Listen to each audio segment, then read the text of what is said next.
জি বাংলার চিরদিনই তুমি যে আমার ধারাবাহিকে আসছে একেবারেই নতুন চমক, একেবারে অকল্পনীয় টুইস্ট।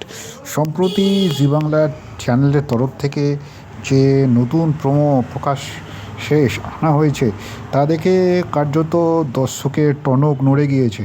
মূলত ইতিমধ্যে সেই যে প্রোমো আনা হয়েছে তা নিয়ে তুমুল চর্চাও শুরু হয়েছে, যেখানে দেখানো হচ্ছে আর্য সিংহরায় তার জন্মদিন পালন করছেন, পাশে আছেন অপর্ণা ও রাজনন্দিনীর মা।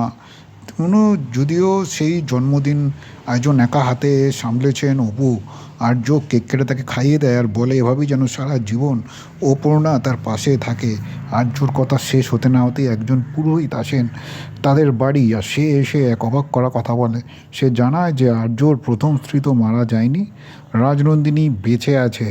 রাজনন্দিনীর মা পুরোহিতের কথা শুনে আঁতকে ওঠে। সে জানায় রাজনন্দিনী তো মারা গিয়েছে আর অপর্ণা তো তার পুনর্জন্ম। পুরোহিতের পেছন থেকে তখনই বেরিয়ে আসে রাজনন্দিনী, যে চরিত্রে ইতিমধ্যেই দর্শক জেনে গিয়েছেন পায়েল দে। কার্যত সে এক মানসিক ভারসাম্যহীন। সে এসে আর্যকে বলে আজ তো তার জন্মদিন, তাহলে তাকে রিটার্ন গিফট দেবে না। এই কথা শুনে অপর্ণা চলে যেতে যায়, তখন আর্য তার হাত টেনে ধরে। সে বিশ্বাস করতে পারে না যে রাজনন্দিনী বেঁচে আছেন এবং তার সামনে এসে দাঁড়িয়ে আছেন। সত্যিই কি এই মহিলা রাজনন্দিনী, নাকি তার মতো দেখতে কেউ? তাকে কি কারণে বা কোন উদ্দেশ্যে বাড়িতে আনা হয়েছে? আর এবার অপর্ণার কি হবে? তার পুনর্জন্মের স্মৃতি যে ফিরে আসে, সেসব কি মিথ্যে? নতুন প্রোমো দেখে এরকমই প্রশ্ন ঘুরপাক খাচ্ছে দর্শকদের মনে। কি হতে চলেছে রাজনন্দিনী ধারাবাহিকের আগামী পর্বে, এখন তা দেখার অপেক্ষায় গভীরভাবে উৎসাহিত দর্শক।